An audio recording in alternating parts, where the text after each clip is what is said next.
बच्चों स्वागत है आप सभी का वापस से बहुत दिनों के बाद एक नई वीडियो के साथ, जिसमें हम केमिकल काइनेटिक्स का आगे जो लेक्चर्स हैं वो कंटिन्यू कर रहे हैं।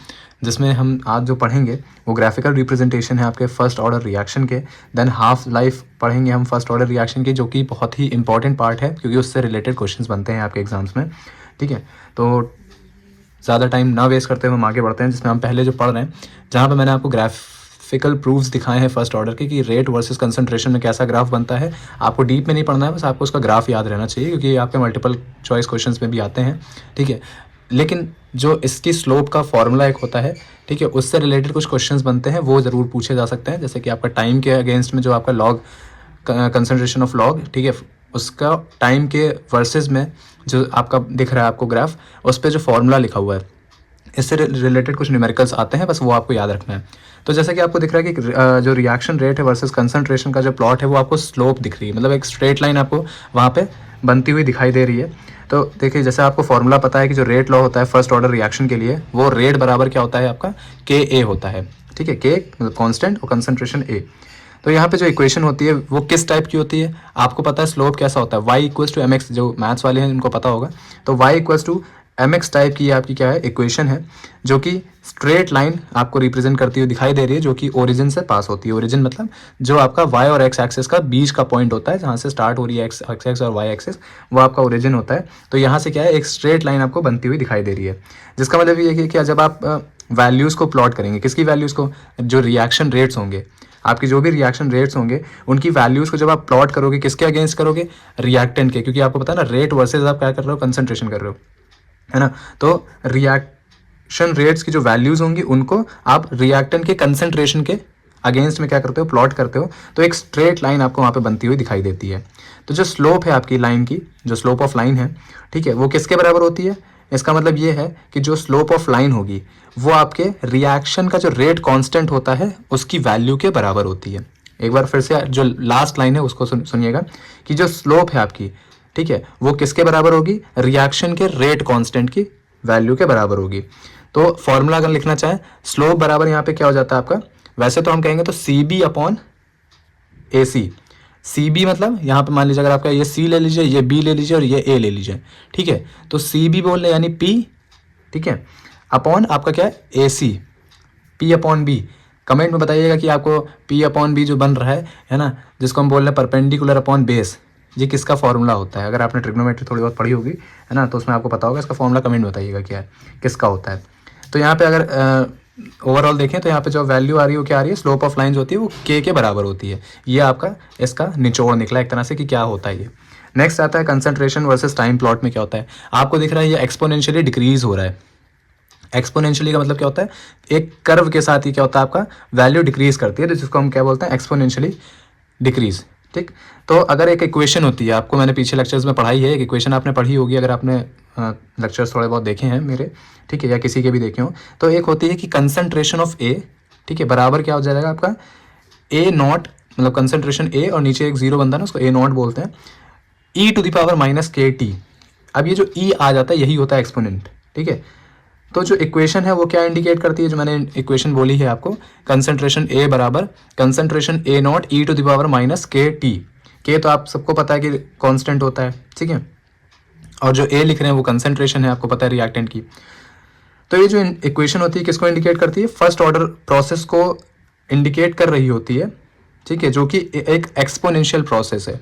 क्या बोला मैंने, ये जो इक्वेशन मैंने बोली है ये आपके फर्स्ट ऑर्डर प्रोसेस को इंडिकेट कर रही है, जो कि क्या होती है, एक एक्सपोनेंशियल प्रोसेस होती है, और रिएक्टेंट का जो कंसंट्रेशन होता है वो टाइम के साथ क्या हो रहा होता है, एक्सपोनेंशियली डिक्रीज कर रहा होता है।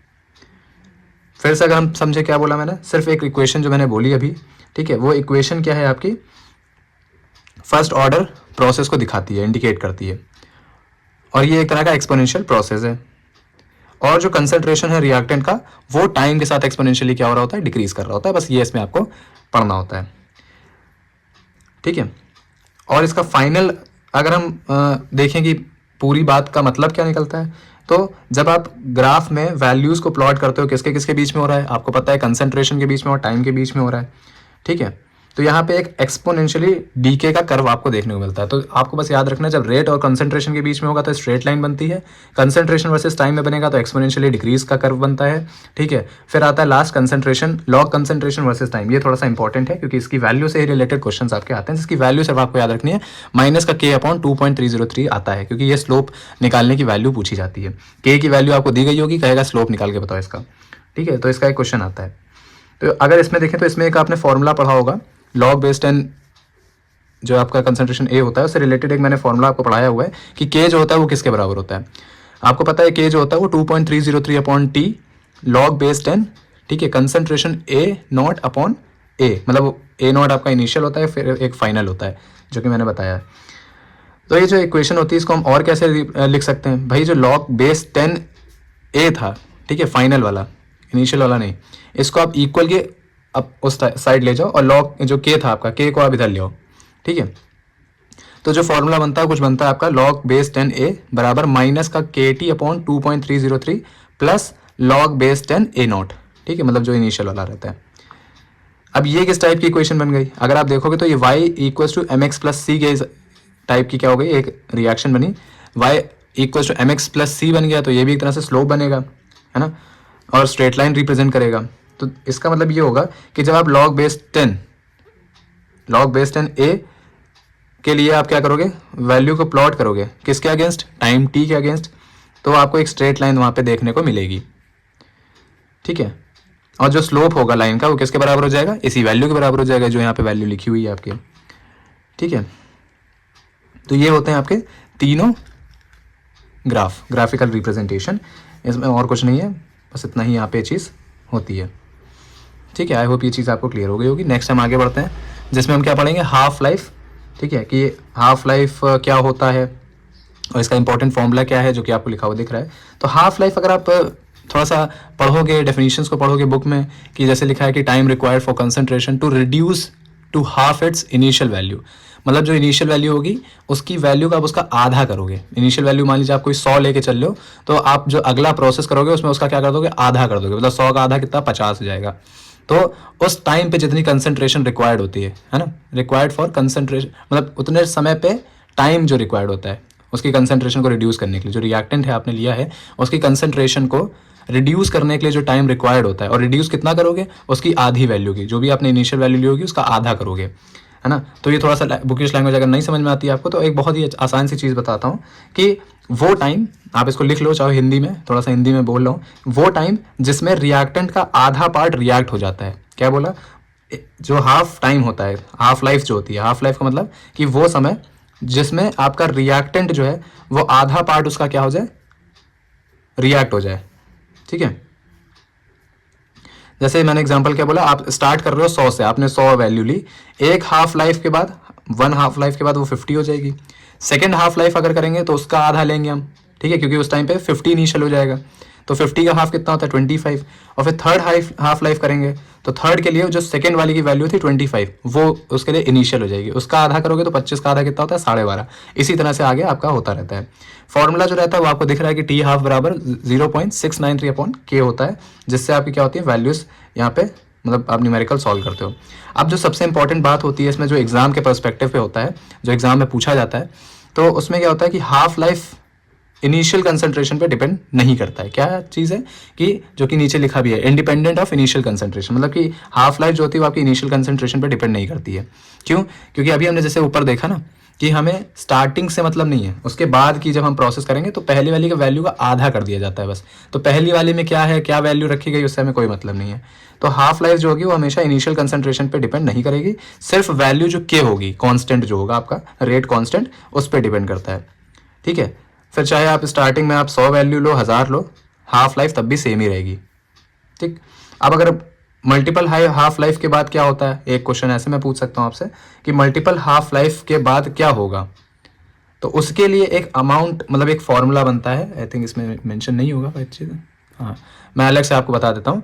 तो एक चीज़ होती है, जैसे मान लीजिए मैंने लिया 1 हाफ लाइफ, तो इसके लिए क्या फॉर्मूला बनेगा, इसके लिए जैसे ये जो चीज़ लिखी है ना मैंने, A0/2, है ना, यही होता है आपका, ये होता है सबसे पहले के लिए, फर्स्ट हाफ लाइफ के लिए। अब अगर मुझे सेकेंड के लिए निकालना है तो क्या हो जाएगा, ये 2 का डबल हो जाता है, मतलब 4 हो जाएगा। थर्ड के लिए निकालना है तो 2 का क्या हो जाता है 8 हो जाता है। तो एक जनरल फॉर्मूला अगर हम निकालें अमाउंट लेफ्ट निकालने के लिए, मतलब कितना बच रहा है, अब हाफ लाइफ हो गई है, आधी रिएक्शन हो गई है, अब कितना बच रहा है उसके लिए अगर हमें निकालना है तो एक फॉर्मूला आप लिख सकते हो कि अमाउंट लेफ्ट के लिए A naught by 2 to the power n। ठीक है, ये एक आप फॉर्मूला लिख सकते हो। ठीक है, आई होप ये चीज़ क्लियर हो गई होगी। नेक्स्ट बात देखते हैं कि नेक्स्ट क्या है। अब आ रहा है स्यूडो फर्स्ट ऑर्डर रिएक्शन क्या होती है आपकी। तो देखिए, इसको बताने से पहले एक दो चीज़ें और मैं बताऊंगा, क्योंकि आई थिंक इसमें चेक कर लें कुछ। हाँ, ये एक वॉल्यूमेट्रिक मेथड है आपका या टाइट्रेशन मेथड है। हाँ ठीक है,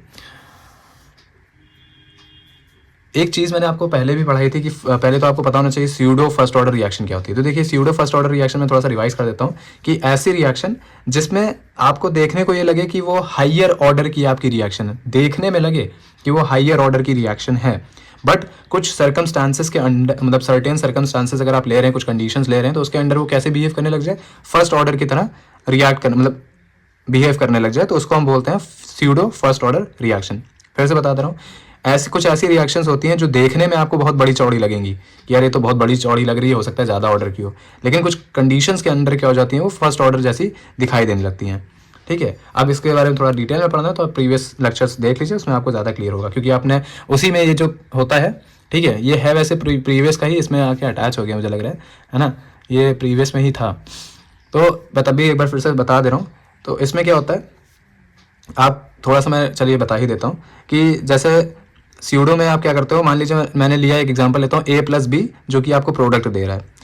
तो अगर हम देखें तो इस रिएक्शन में देखेंगे कि फर्स्ट ऑर्डर जो है वो आप रिस्पेक्ट टू a हो गया, और एक आपकी फर्स्ट ऑर्डर हो जाएगी रिस्पेक्ट टू b।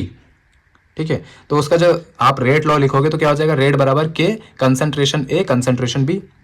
बट अगर आप उनकी पावर्स को जोड़ोगे, तो मैंने बताया था कि अगर ऑर्डर निकालना होता है तो पावर्स को जोड़ना पड़ता है। अब कंसंट्रेशन ए पे भी 1 है, कंसंट्रेशन बी पे भी 1 है, दोनों को जोड़ोगे तो ये तो 2 ऑर्डर की हो गई।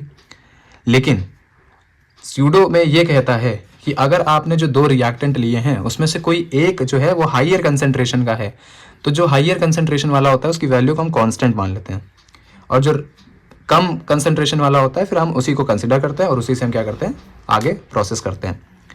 ठीक है, आई होप ये चीज़ आपको क्लियर हुई होगी। उसी में यहाँ पे बोल रहा है कि जैसे एसिड कैटलिस्ट हाइड्रोलिसिस करते हैं इथाइल एसीटेट का, तो क्या देता है आपका CH3COOH और C2H5OH। यहाँ पे जो आपका H2 होता है वो एक्सेस में होता है, तो जो एक्सेस वाली चीज़ होती है उसको हम क्या बोल देते हैं, हमने अभी बताया स्यूडो फर्स्ट ऑर्डर रिएक्शन में जो चीज़ एक्सेस में होती है उसको हम क्या मान लेते हैं, कॉन्स्टेंट मान लेते हैं उसकी वैल्यू को।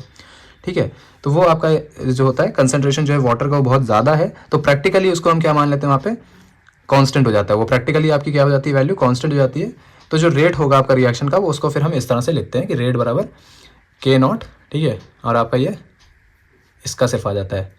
ठीक है, जो कि CH3COO C2H5 बनेगा। यहाँ पे ये तो आपका उसका हो गया, केन शुगर का है। ठीक है, इसका वाला देखोगे तो सिर्फ यही वाला आ जाएगा part, CH3COO C2H5। I hope ये चीज़ आपको क्लियर हो गई होगी। ठीक है, नेक्स्ट बात करते हैं। अब आते हैं, जैसे यहाँ पे लिखा है कि डिकम्पोजिशन ऑफ N2O5। देखिए, मैं सारी चीज़ें कवर करूँगा, जितनी चीज़ें, कोई भी लेक्चर छूटेगा नहीं। हो सकता है बहुत लोगों को बोरियत लग रही हो कि यार सारी चीज़ें बताई जा रहे हैं, कुछ इंपॉर्टेंट वाली नहीं। देखिए, इंपॉर्टेंट सारी चीज़ें होती हैं, आप 11th-12th पढ़ रहे हो, जो क्लास 10th की बात अलग होती है। तो यहाँ पे जितनी चीज़ें सब इंपॉर्टेंट है, क्योंकि यहाँ पे ये जितने भी फॉर्मूले डब्बे में बन रहे हैं, इन सभी फॉर्मूले से आपके क्या होते हैं, न्यूमेरिकल्स बनते हैं, तो पढ़ना बहुत ज़रूरी है। ठीक है, अब इसमें हम क्या पढ़ रहे हैं, वॉल्यूमेट्रिक मेथड है, जिसमें हम क्या पढ़ रहे हैं, डिकम्पोजिशन ऑफ N2O5। ठीक है, नाइट्रोजन पेंटाऑक्साइड का डिकम्पोजिशन इसमें हम देखेंगे। तो नाइट्रोजन पेंटाऑक्साइड आपको पता है एक तरह का वॉलेटाइल सॉलिड होता है। वॉलेटाइल मतलब जो होता है जो कि आपका रूम टेम्परेचर या कम प्रेशर और मतलब कम प्रेशर पे भी क्या हो जाता है, वो आपका वेपोरेट हो जाए, ऐसे वाले जो होते हैं वो आपके वॉलेटाइल होते हैं। ठीक है, तो कम प्रेशर और टेम्परेचर पे, बेसिकली टेम्परेचर ज़्यादा है, इंपॉर्टेंट होता है वहाँ पे। तो नाइट्रोजन पेंटाऑक्साइड एक तरह का वॉलेटाइल सॉलिड होता है। तो सॉल्यूशन के फॉर्म में क्या होता है, कुछ इनर्ट सॉल्वेंट में। ठीक है, तो कुछ इनर्ट सॉल्वेंट में क्या बताया मैंने कि कुछ इनर्ट सॉल्वेंट जो होते हैं उसमें क्या होता है, आपके सॉल्यूशन के फॉर्म में होता है, और ये क्या करता है, N2O5 को कैसे डिकम्पोज करता है, वो आपको रिएक्शन यहाँ पे दिख रही है कि ट्वाइस का नाइट्रोजन डाइऑक्साइड हो जाता है, और ऑक्सीजन गैस वहाँ पे क्या हो जाती है, हाफ मोल की ऑक्सीजन गैस आपकी लिबरेट होती है। तो जो N2O4 है, ठीक है, और जो नाइट्रोजन डाइऑक्साइड आपकी फॉर्म हो रही है रिएक्शन में, वो आपका सोल्यूशन में बना रहता है, वो मतलब सोल्यूशन में वो नहीं हटता है, वो आपका बना रहता है। ऑक्सीजन गैस जो होती है वो बस इवॉल्व हो जाती है। तो अगर आप जो इक्वेशन आपको दिख रही है, इससे ये क्लियर होता है कि जो वॉल्यूम है आपका ऑक्सीजन गैस का, जितने वॉल्यूम की ऑक्सीजन गैस आपकी क्या हो रही है, इवॉल्व हो रही है, वो डायरेक्टली प्रोपोर्शनल किसके हो रहा है आपका, एक तरह से हम कह सकते हैं प्रोपोर्शनल होता है N2O5 के अमाउंट पर, कि कितना N2O5 आपका डिकम्पोज हो रहा है।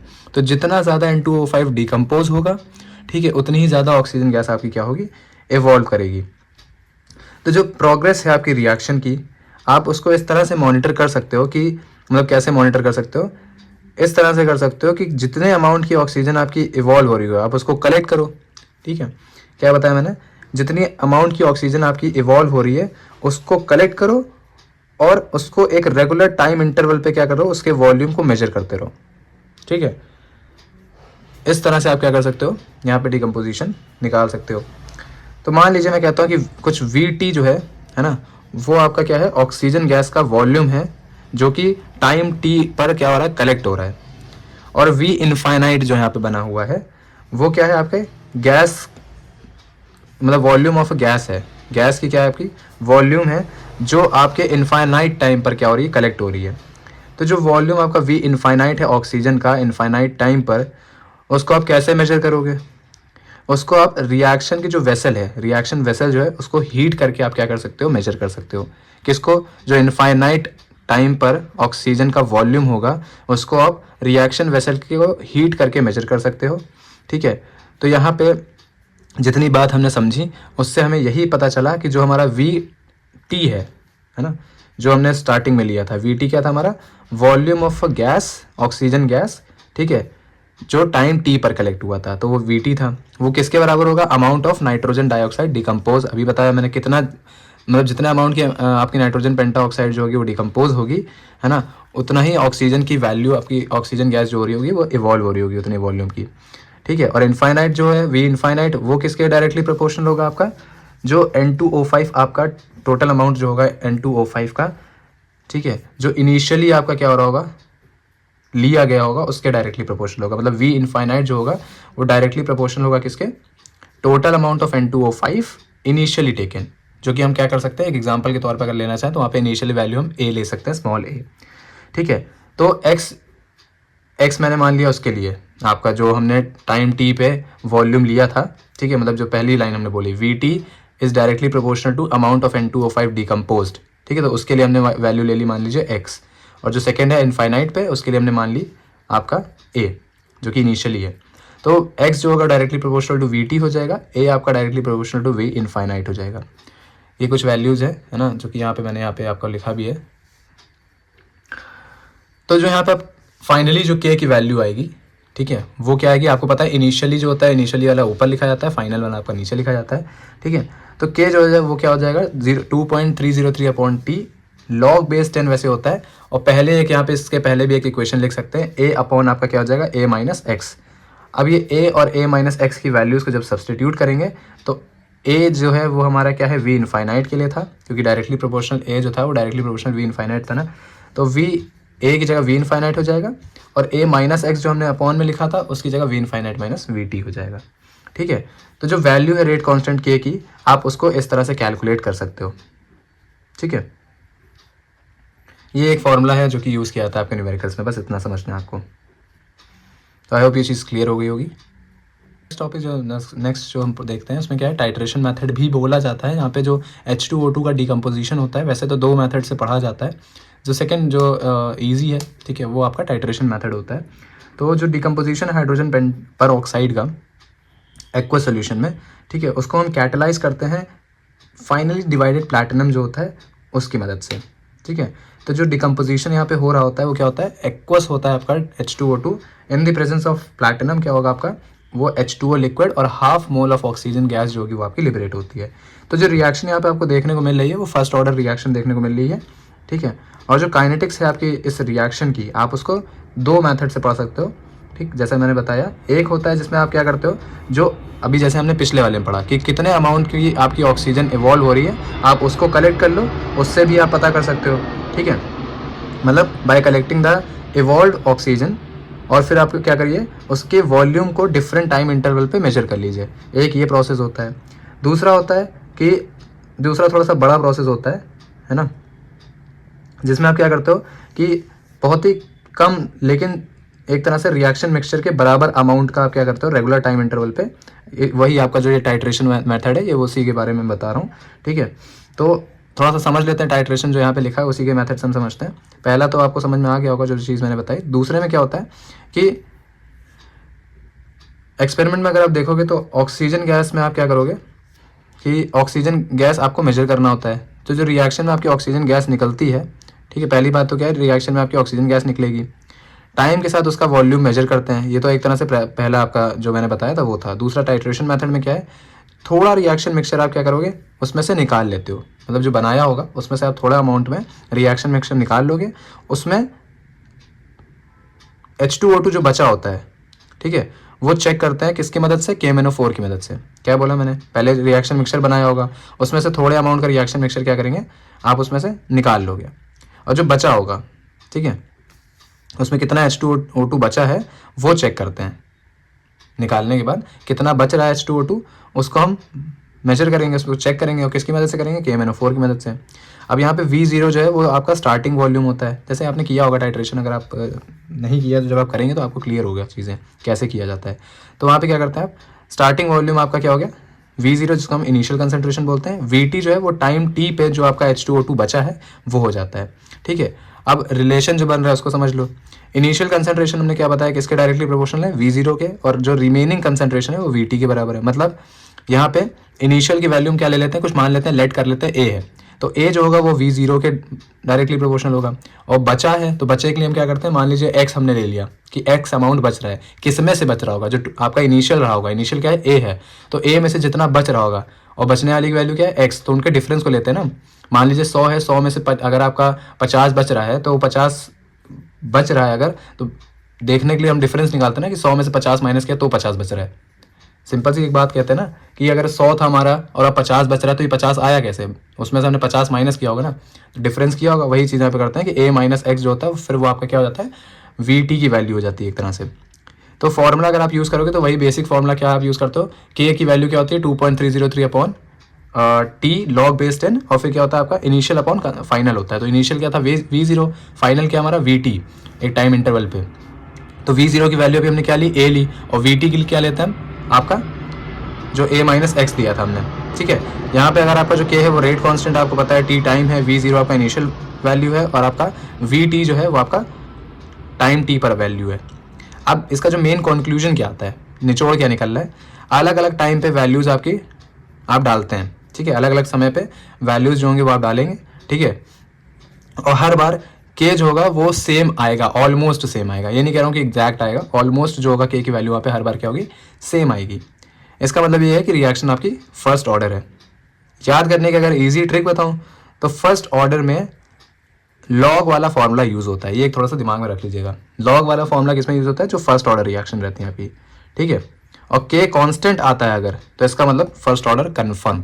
अगर K कांस्टेंट आ रहा है इसका मतलब वो क्या हो जाएगी, फर्स्ट ऑर्डर वहाँ पे कन्फर्म हो जाएगी। वन लाइन में अगर आपको समझना है तो टाइम के साथ H2O2 कम होता है और उसके बेसिस पे K निकलता है। अगर K की वैल्यू सेम आए तो रिएक्शन फर्स्ट ऑर्डर है। ये बहुत इंपॉर्टेंट पॉइंट है, लिख लीजिएगा, हाईलाइट कर लीजिएगा, ठीक है। तो आई होप ये चीज़ें आपको क्लियर हो गई होंगी। नेक्स्ट हम एक लास्ट टॉपिक यहाँ पे कवर करते हैं आज, है ना, जिसमें हम पढ़ेंगे ऑप्टिकल रोटेशन। थोड़ा सा बहुत है, थोड़ी चीज़ें हैं तो उसको भी हम समझ लेते हैं। तो इसमें क्या कह रहा है कि पहली बात तो इसमें एग्जाम्पल हमने जो लिया था, है ना, लिखा नहीं है यहाँ पे एग्जाम्पल, लेकिन हाँ लिखा तो है, इन्वर्जन ऑफ केन शुगर ले रहे हैं। आपको पता है सुक्रोज जो होता है जब टूटता है तो वो ग्लूकोज और फ्रक्टोज में टूटता है, ठीक है। तो जो इन्वर्जन होता है केन शुगर का वो क्या होता है, अगर हम इसको बेसिक समझें कि इन्वर्जन ऑफ केन शुगर होता है क्या, तो इनिशियली आपको पता है सुक्रोज सॉल्यूशन जो होता है वो इसमें रोटेट करता है थोड़ा सा राइट डायरेक्शन में। और राइट अगर हम जो स्टीरियो केमिस्ट्री पढ़ते हैं, ठीक है, स्टीरियो केमिस्ट्री में राइट का मतलब होता है डेक्स्ट्रो, ठीक है, जो कि कितना रोटेट कर रहा है, यहाँ पे वैल्यू लिखी है आपकी, नहीं लिखी है तो मैं बता दे रहा हूँ, नहीं लिखी है। तो राइट में रोटेट करेगा कितना, प्लस का 66.5 डिग्री। और रिएक्शन के बाद क्या होता है, अभी मैं सुक्रोज की बात कर रहा था, लेकिन रिएक्शन की बात, क्योंकि वो दो पार्ट में टूट रहा है, ग्लूकोज और फ्रक्टोज में, जिसमें ग्लूकोज जो होता है वो राइट रोटेट करता है, फ्रक्टोज जो होता है लेफ्ट रोटेट करता है। कितने एंगल पे? ग्लूकोज आपका 52.5 डिग्री पे रोटेट करता है और फ्रक्टोज आपका 92.3 माइनस का 92.3 डिग्री पे रोटेट करता है, क्योंकि वो स्ट्रॉन्गर होता है। ठीक है, क्योंकि जो आपका फ्रक्टोज है वो उसका इफेक्ट स्ट्रॉन्गर होता है। ठीक है, तो ओवरऑल सॉल्यूशन भी जो होता है वो लेफ्ट रोटेटिंग हो जाता है, और लेफ्ट रोटेटिंग को हम बोलते हैं लीवो, राइट को बोलते हैं डेक्स्ट्रो, लेफ्ट को बोलते हैं लीवो। ठीक है, तो जो रोटेशन होगा वो प्लस से माइनस की तरफ हो जाएगा, और इसी को बोला जाता है इन्वर्जन ऑफ केन शुगर। ठीक है, अब हम क्या करते हैं, इसमें ऑप्टिकल रोटेशन मेजर करते हैं किसकी मदद से? एक होता है आपका इंस्ट्रूमेंट होता है, उसका नाम होता है पोलरीमीटर। ठीक है, पोलरीमीटर की मदद से हम क्या करते हैं, ऑप्टिकल रोटेशन को मेजर करते हैं। अब डिफरेंट टाइम्स पे हम क्या करेंगे, उसको मेजर करेंगे। R0 जो है वो हमारा स्टार्टिंग रोटेशन है, मतलब जो रोटेशन हो रहा होगा एकदम शुरुआत टाइम पे, पहले टाइम पे, वो R0 है। एक टाइम t इंटरवल पे क्या होगा, आपका कुछ रोटेशन होगा तो उसको हम RT मानेंगे, और एक अंत पे मानेंगे, एकदम एंडिंग पे, तो उसको R इनफाइनाइट मान लेंगे हम। ठीक है, जो कि आपको यहाँ पे दिख रहा है, जो मैंने चीज़ें लिखी हैं। ठीक है, तो अब इसमें कुछ इंपॉर्टेंट चीज़ क्या है कि जो चेंज हो रहा है आपका, चेंज रोटेशन हो रहा है, वो क्या बताता है कि कितना रिएक्शन आपका हुआ है। ये जो चेंज इन रोटेशन हो रहा है वो ये बताता है कि रिएक्शन आपकी कितनी हुई है, how much reaction has happened. तो टोटल चेंज जो पॉसिबल होता है उसमें हम क्या करते हैं, इनिशियल से इनफाइनाइट का डिफरेंस निकालते हैं। कंसंट्रेशन इज प्रोपोर्शनल टू, इसमें जो कंसंट्रेशन होता है वो आपका, पहला एक फॉर्मूला और होता है वो इसमें नहीं लिखा है, मैं बता रहा हूँ आपको। टोटल चेंज पॉसिबल जो होता है वो बराबर होता है किसके, R0 माइनस R इनफाइनाइट के, और जो टाइम इंटरवल t पे चेंज होता है उसको हम बताते हैं किससे, R0 माइनस RT पे। जो फॉर्मूला आपका फर्स्ट ऑर्डर के लिए यूज़ किया जाता है वो ये बेसिक लिखा हुआ है आपका 2.303 upon T into log R0 minus R infinite upon RT minus R infinite. ये जो चीज़ नहीं लिखी है ना, यही मैंने अभी बोली। ठीक है, ये आपका क्या होता है, जो टोटल चेंज पॉसिबल हुआ होता है ये उसके लिए होता है, और ये वाला जो है ये टाइम इंटरवल पे जो चेंज हुआ होता है उसके लिए होता है। ठीक है, अब ये जो चीज़ है आपको रेट कांस्टेंट को कैलकुलेट करने में मदद करता है। ठीक है, कुछ इंपॉर्टेंट पॉइंट्स अगर हम देखें तो ये रिएक्शन जो होती है ये स्यूडो फर्स्ट ऑर्डर होती है। ठीक है, इसमें ये एक तरह से एसिड कंसंट्रेशन जो होता है वो कांस्टेंट होता है इसमें स्यूडो फर्स्ट ऑर्डर में। अगर के जो है आपका सेम है डिफरेंट टाइम्स पर, तो आपको पता है कि रिएक्शन फिर वो फर्स्ट ऑर्डर होगी। अभी मैंने बताया रेट जो होगा वो एसिड कंसंट्रेशन पे डिपेंड करेगा। ठीक है, और वन लाइन में अगर आपको ये पूरी चीज़ समझनी है कि वन लाइन में अगर आप बताएं क्या होगा, तो सुक्रोज जो होता है वो ग्लूकोज फ्रक्टोज में टूटता है, जिससे ऑप्टिकल रोटेशन होता है, प्लस से माइनस में बदलता है। ठीक है, और जिसको रिएक्शन रेट की स्टडी में यूज़ किया जाता है। ठीक है, आई होप ये चीज़ क्लियर हो गई होगी। तो आपका आधे से ज़्यादा पार्ट यहाँ पे कवर हो गया, 2-3 पॉइंट बचे हैं जो कि हम नेक्स्ट वीडियो में कवर करेंगे, उसके बाद आपका चैप्टर ख़त्म है। ठीक है, चैप्टर आपको क्लियर हो रहे हो, टॉपिक्स क्लियर हो रहे हो, वीडियो पसंद आ रही है तो प्लीज़ लाइक करिए, दोस्तों को शेयर करिए। मैंने प्लेलिस्ट बना रहा हूँ मैं सभी चैप्टर्स की। ठीक है, पूरी कोशिश है कि सारे चैप्टर बहुत इजी वे में एक्सप्लेन करूँ मैं आपको, और सबकी प्लेलिस्ट मैंने बनाई हुई है। ज़्यादा बड़ी बड़ी लेक्चर्स नहीं बनाता हूँ मैं जानबूझ करके, क्योंकि बच्चा बोर हो जाता है। ठीक है, नोट्स मैं ऑलरेडी टेलीग्राम पे प्रोवाइड कर रहा हूँ आपको। हैंड रिटन नोट्स चाहिए तो उसके लिए आप मुझे टेलीग्राम पे DM कर सकते हो। ठीक है, वो क्योंकि पेड होंगे आपके, ज़्यादा महंगे नहीं होंगे, बट हाँ आपके लिए हेल्पफुल होंगे और कम ही अमाउंट में होंगे। तो मिलते हैं नेक्स्ट लेक्चर में। अच्छा लगा आज बहुत समय बाद पढ़ा करके। ठीक है, तो मिलते हैं नेक्स्ट में। Have a good day, bye bye, tata, see you.